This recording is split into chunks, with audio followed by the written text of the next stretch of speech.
자, 7단원 제목은 생물 다양성과 유지라고 써 있습니다. 지금 현재 생물들이 다양하게 된 과거의 역사를 보고 어떻게 해서 그렇게 다양성이 유지가 되었는지, 그리고 앞으로 생태계가 균형 잡히게 유지되려면 어떠한 노력이 필요한지에 대한 내용입니다. 그럼 우선 우리 옛날에 지구가 탄생한 이후 이 지질 시대를 통해서 지구가 탄생한 다음부터 현재까지를 얘기해 주는 거거든요. 지구 환경이 끊임없이 변했는데도 불구하고 여기에 적응해서 생물 다양성이 어떻게 만들어졌는지를 여기 있는 지층과 화석을 통해서 이미 과학자들이 다 정리를 해놨어요. 우선 지구의 역사를 나타내는 용어가 있는데요. 지구가 탄생한 다음부터 현재까지를 지질시대라고 부릅니다. 그럼 지구가 탄생한 게 언제냐? 약 46억 년 전부터예요. 그래서 지금 현재 시대를 여러 개 나누는데요.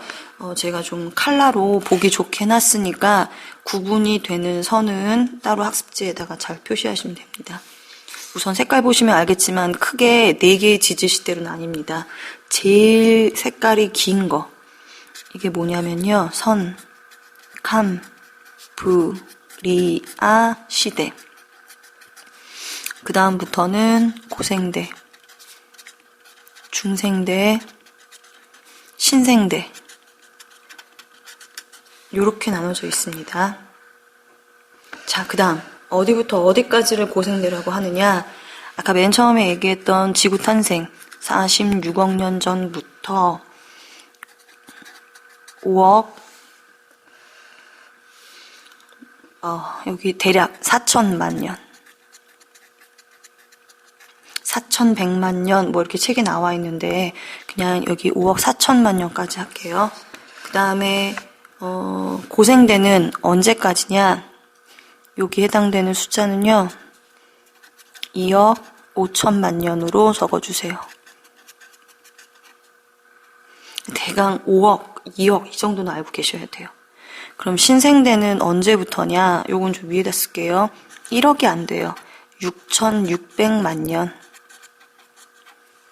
책마다 여기 있는 숫자들은 조금씩 틀리지만 대략적으로 이렇게 알아두시면 됩니다. 자, 그러면 어느 정도 차지하는지 잠깐 봅시다. 46억에서 5억 얼마까지예요. 대략 어느 정도입니까? 41억 년 정도예요. 굉장히 긴 시기입니다.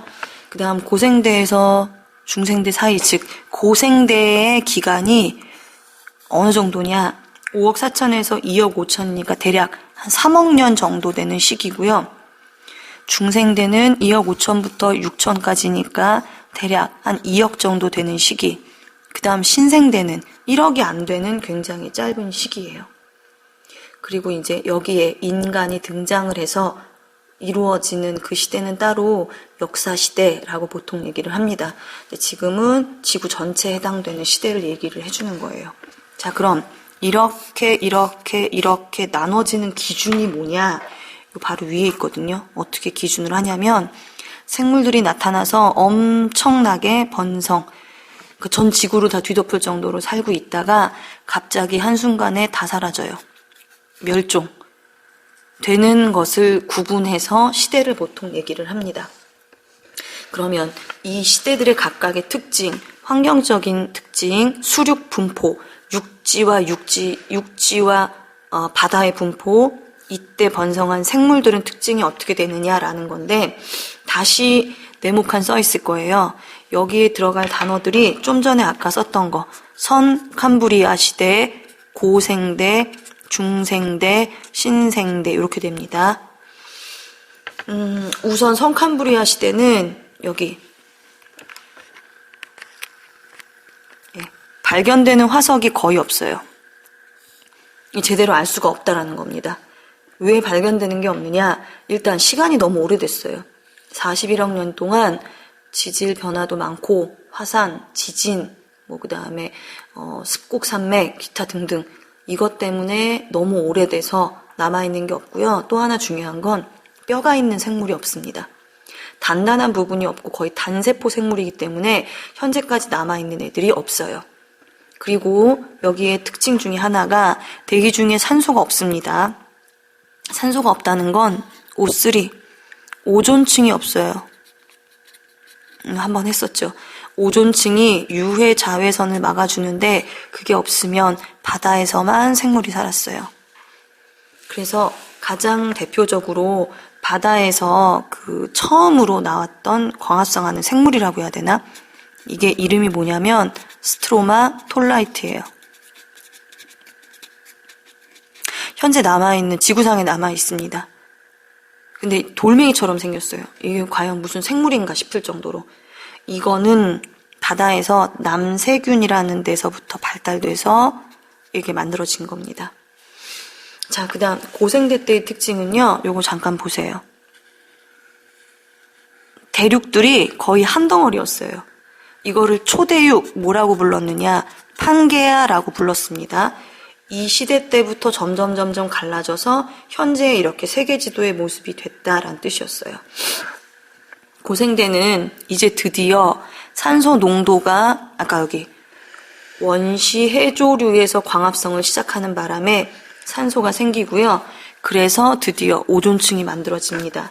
오존층이 만들어지면 여기 보이죠? 산소 때문에 오존층 형성, 생물이 육상으로 진출이 가능합니다. 그래서 이 시대에 유행했던 애들이 누구냐면은 물속에 있는 일단 어류와 육지하고 바다를 왔다 갔다 한다고 해서 양쪽에서 서식하는 생물들, 양서류. 그리고 이때 고생대 말 때부터 파충류가 출현하지만 번성은 아니에요.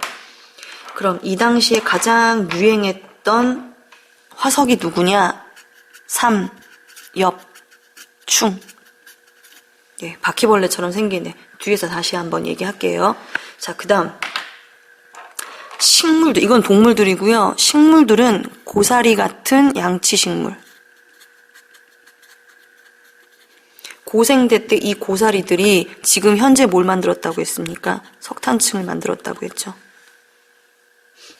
그 다음에 중생대 때의 특징은 바다에는 네, 요렇게 생긴 애 있어요.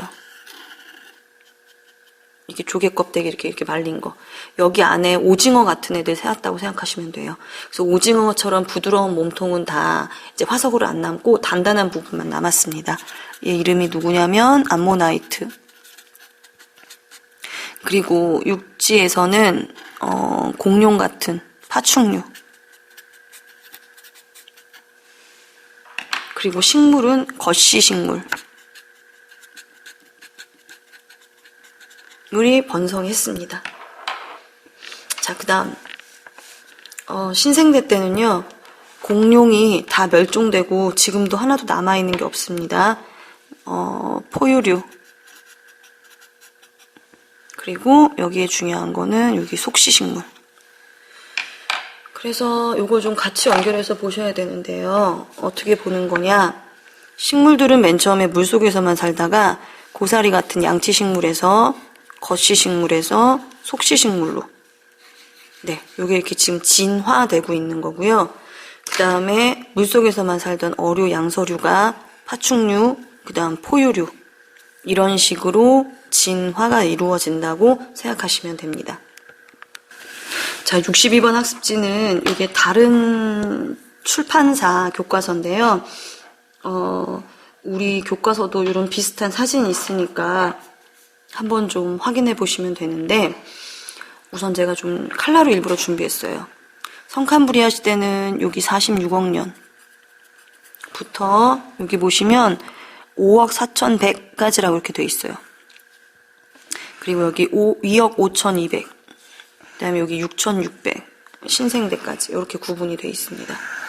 우선 옛날에 지구가 탄생한 이후로는 엄청나게 많은 화산활동, 그 다음에 뜨거운 지구여서 식다 보니 바다와 만들어지고 육지는 그 서서히 나중에 만들어지게 돼요. 이때 원시조류, 지금 보시면 알겠지만 이게 과연 무슨 생물일까? 거의 무슨 미생물, 박테리아 수준인 이런 남세균이라는 애부터 광합성을 시작하게 됐고 아까 얘기한 스트로마톨라이트가 현재까지 남아있는 광합성하는 맨 최초의 생물이라고 이렇게 하시면 돼요. 위에 보면 자외선이 그냥 그대로 오고 있습니다. 그래서 육지 위로는 생물들이 나타날 수가 없었는데 드디어 얘네들이 광합성한 결과 산소가 만들어지고 이 산소로 인해서 오존층이 만들어지니 유해 자외선이 여기서 차단될 수가 있고 그래서 생물이 육상으로 진출하게 된다라는 뜻이에요. 자, 우선 고생대 때 가장 유행했던 애들을 좀 보면요.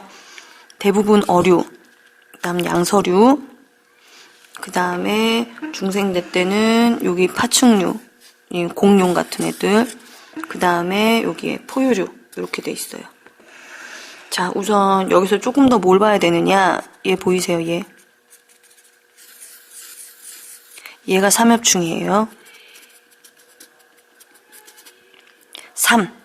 이게 몸뚱아리가 3개 나눠져 있다는 뜻이고, 그 다음 요렇게 생긴 애.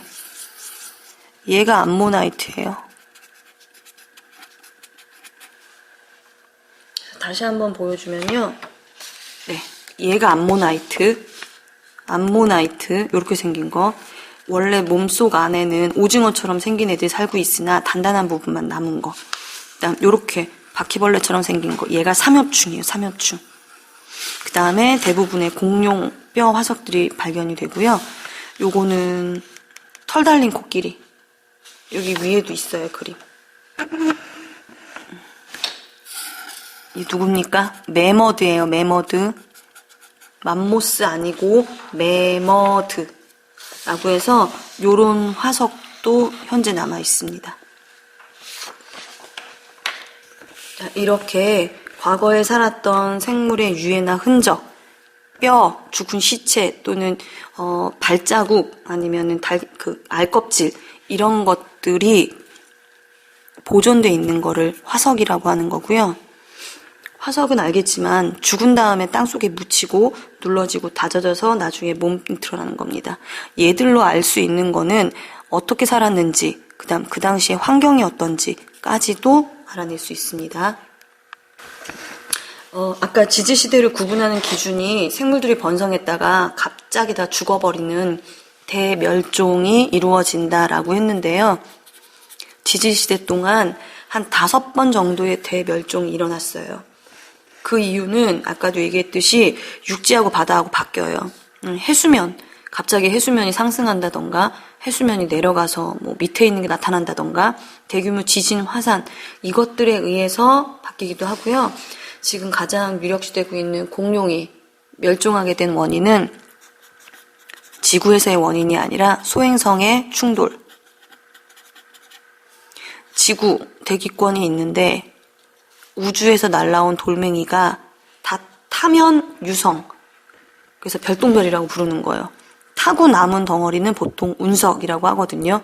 타다가 그래도 남아서 불 붙어진 덩어리가 지구에 충돌되면서 굉장히 오랫동안 화재, 불이 많이 발생하게 됐고 그걸로 인해서 녹색식물이 죽게 됐고 그때 타는 재와 연기가 하늘을 덮게 되고 가장 기본인 녹색식물이 광합성을 하지 못해서 생산자가 없어지게 되면 얘를 먹는 1차 소비자가 없어지고 그 다음 2차 소비자가 없어지고 그런 걸로 가장 유력하게 지금 얘기되고 있는 거예요. 하지만 다 죽는 건 아니죠. 그래도 그 환경에 적응한 개체는 살아남아서 현재까지 생물 다양성으로 남아있다 이 뜻입니다. 이 그래프를 보면 세로축이 생물 종류의 수예요. 증가하다가 팍 줄어들었다는 게 대멸종이거든요. 그래서 이 시기를 한 5번을 거쳤다는 거예요. 보시면 1번, 2번, 3번, 4번, 5번 이랬을 때 여기 그래프가 3개가 있어요. 이 3개의 의미는 뭐냐면 고생대 때는 열심히 잘 살았으나 더 이상 중생대 때는 보여지지 않는 애들. 이 애들이 누구냐면 삼엽충이에요.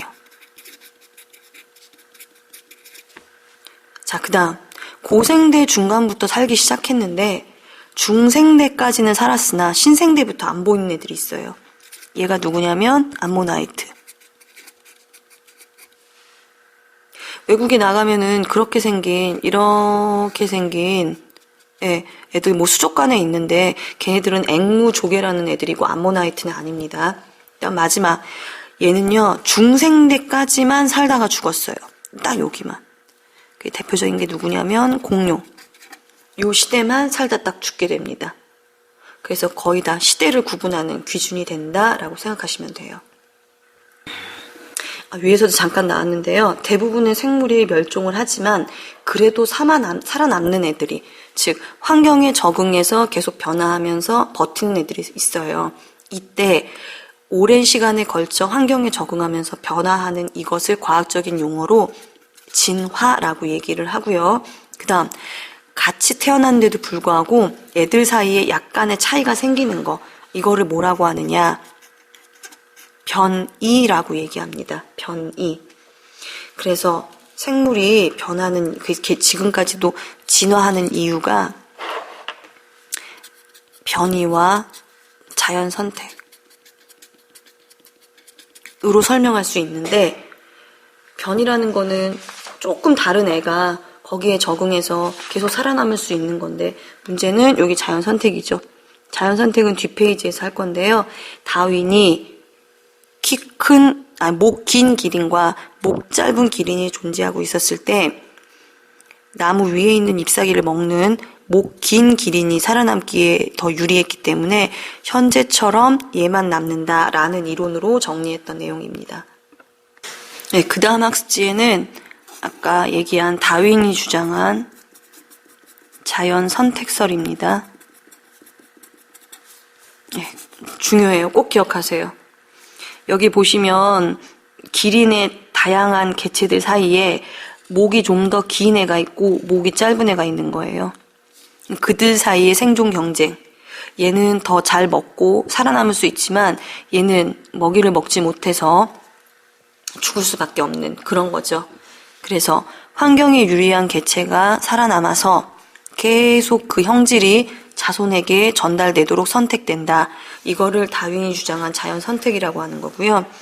목이 짧은 애는 생존에 불리해서 죽었고 목이 긴 애만 살아남는. 그래서 목 긴 애들이 계속 유전되고 유전돼서 현재처럼 목이 길어졌다라고 주장하는 거예요. 그래서 지금 밑에 있는 내용은 이거를 정리한 건데, 첫 번째, 생물 대부분은 그들 사이의 환경 조건이나 멱에 비해 많은 수의 자손을 낳습니다. 그리고 그들 사이에 다양한 형질이 있어요.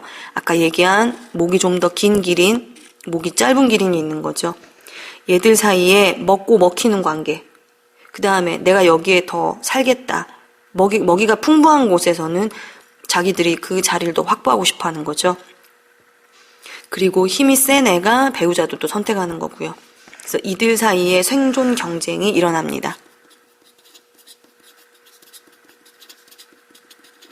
그러다가 환경에 유리한 개체는 더 많이 살아남게 되는데 이것을 다윈은 자연 선택이라고 부른 거예요.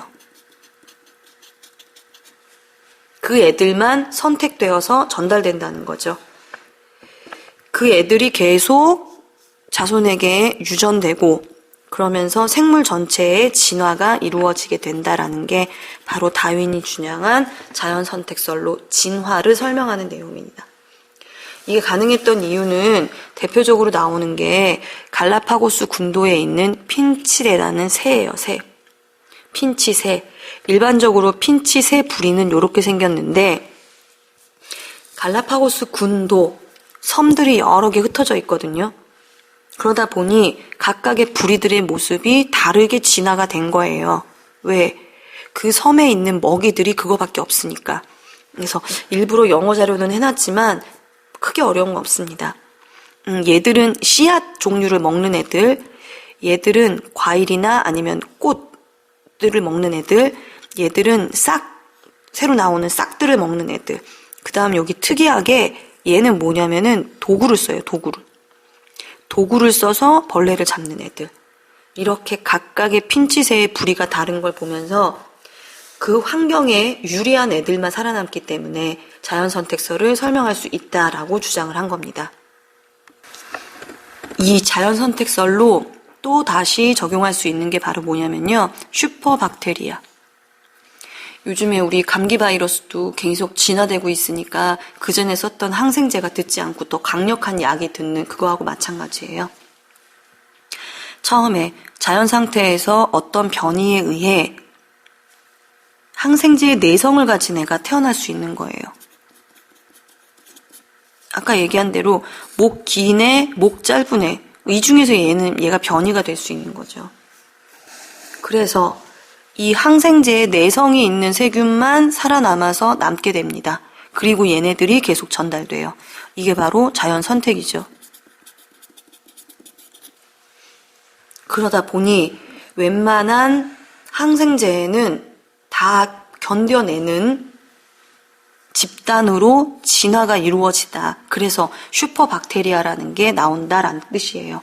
즉, 이 자연 선택설에 의해서 생물의 진화가 이루어진다라고 설명하는 겁니다. 자, 위에 진화처럼 생물들이 다 다양하게 진화가 되면 좋은데요. 생물의 다양성이 보존되지 못하는 문제가 생기다 보니 어떠한 이유 때문이며 그래서 어떤 노력을 해야 되는지 부분이 뒤쪽에 있는 겁니다. 자, 여기 이거 바나나 알 거예요.